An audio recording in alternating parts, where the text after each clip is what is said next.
આમ જોઈને ઈર્ષ્યા આવી જાય ને એવી બિલ્ડિંગ એટલે આપણી સુરત ડાયમંડ રોડ. હવે સામાન્ય રીતે સુરત શહેરે આટલી મોટી બિલ્ડિંગ બનાવી હોય કે જે દુનિયાનું સૌથી મોટું સિંગલ લાર્જેસ્ટ કોમર્શિયલ સેન્ટર બન્યું હોય. હવે એવી બિલ્ડિંગ તમે બધા ભેગા થઈને બનાવો તો દુનિયાભરના લોકોને ઈર્ષ્યા તો થવાની ને ભાઈ.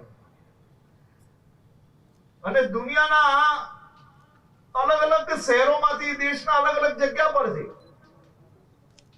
આપણી ગુજરાતની ધરતી પર અને એ બી સુરતમાં અને એ બી એક સાથે 4000 થી વધારે લોકો ભેગા થઈને બિલ્ડિંગ બનાવે એવો તો કોઈએ સપનામાં બી ના વિચાર્યું હોય દુનિયામાં. એવું બિલ્ડિંગ બનાવવામાં અહીંયા ને અહીંયા બેઠેલા સૌ લોકોને સફળતા પ્રાપ્ત થઈ.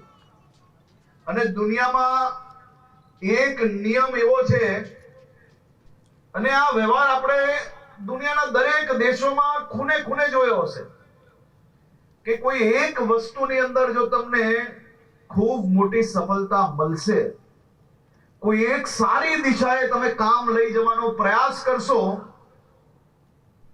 તો તમને સહયોગ કરવા કરતા પગ ખેંચવા વાળા લોકો વધારે મળશે. હું દરરોજ વાંચતો હતો कि सूरत में हीरा कारोबारियों के लिए इतनी बड़ी बिल्डिंग की व्यवस्था हुई लेकिन वो प्रोजेक्ट में कोई आ ही नहीं रहा है.